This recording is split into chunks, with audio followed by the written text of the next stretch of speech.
Es así, yo te voy a mencionar aquí dos aspectos. Primero que nada, recordemos que todavía hay sectores que no están pudiendo reactivarse completamente y que no pueden trabajar, principalmente aquellas ciudades de frontera con Argentina. Recordemos, la frontera con Argentina sigue cerrada, entonces aquellas ciudades que vivían del comercio fronterizo, hoy en día su economía sigue bastante afectada. Nosotros la semana pasada recibíamos a varios representantes de la zona de Encarnación que nos contaban la dificultad por la cual aún están pasando aquellas personas que trabajaban de paseros, mesiteros, ¿verdad? Entonces, hoy en día con el puente cerrado, su fuente laboral no la pueden desarrollar, ¿verdad? Entonces, eso por un lado, y todavía hay muchos sectores que están muy afectados.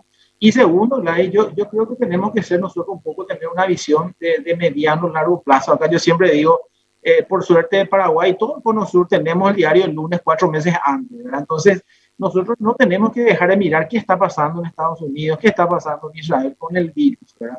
Muchos de estos países hoy en día están volviendo, digamos, a tener picos de contagios. Entonces, yo creo que es ahí donde tenemos que mirar y ver que esto el día de mañana podría llegar a Paraguay. Entonces, lo ideal sería tener una batería de medidas económicas para cuando eso ocurra, ¿verdad? Entonces, yo acá siempre soy un poco autocrítico también, Gladys, cuando se tomaban las medidas sanitarias. La crítica al Ministerio de Hacienda siempre era: ¿dónde están las medidas económicas? Bueno, aquí están las medidas económicas en esta ley y sería bueno tener las mismas ya activas para cuando esto ocurra, ¿verdad? De aquí a 3 o 4 meses, ¿verdad? Que es lo que ocurre en todo el mundo.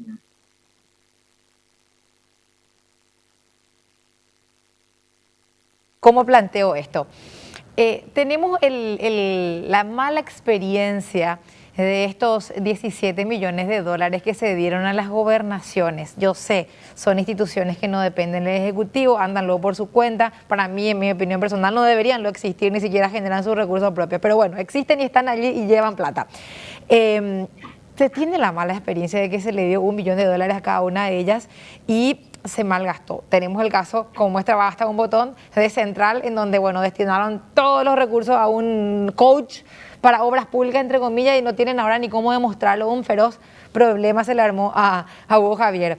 Entonces, a ver, estos $5 millones en teoría tienen que administrar la Secretaría de Emergencia Nacional, creo, o alguna otra institución similar que ya depende del Ejecutivo. ¿Sería utilizado a través de licitaciones? Es decir, ¿cómo se va a usar ese dinero? Es como para decirlo más a la gente: este es el respaldo que damos nosotros de que esos $5 millones realmente va a llegar a la gente que hoy necesita y no se va a gastar en campaña proselitista.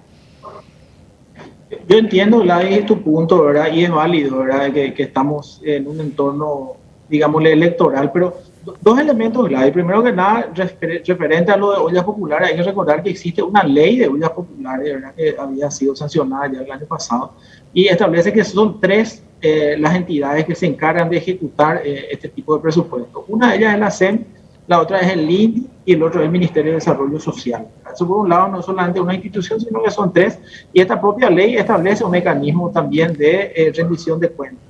Adicionalmente a eso, en la propia ley de consolidación económica hay un apartado de transparencia y rendición de cuentas que básicamente es el mismo que ya existía en la ley de emergencia del año pasado, ¿verdad? Y donde recordemos que el Congreso mismo estableció una comisión donde ellos se encargan de revisar las rendiciones de cuentas de todas las instituciones que ejecutaron los recursos.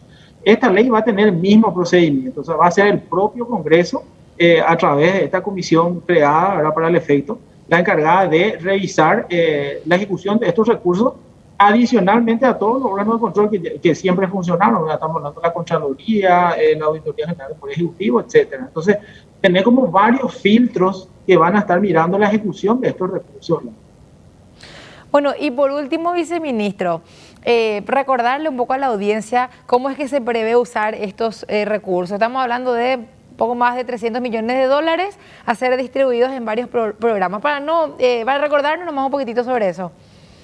Sin problema, podemos hacer una repasada rápida. Son $365 millones, 262 millones de dólares, esto es la gran parte, va a ir destinado al Ministerio de Salud Pública, son más de $100 millones, también al programa adultos mayores, $78 millones, y a jubilaciones y pensiones un monto de $79 millones.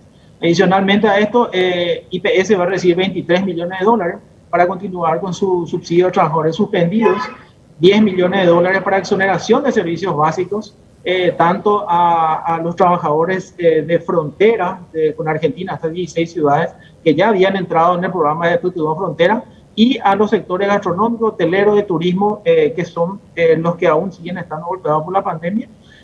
También se crea un nuevo fondo para entregar créditos muy blandos a cuentapropistas y microempresas.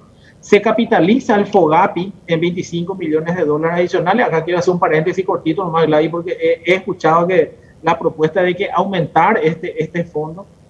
Yo creo que cuando hablamos del FOGAPI solamente es cuestión de mirar los números, ¿verdad? Hoy en día el FOGAPI tiene aún disponible para entregar garantías 61 millones de dólares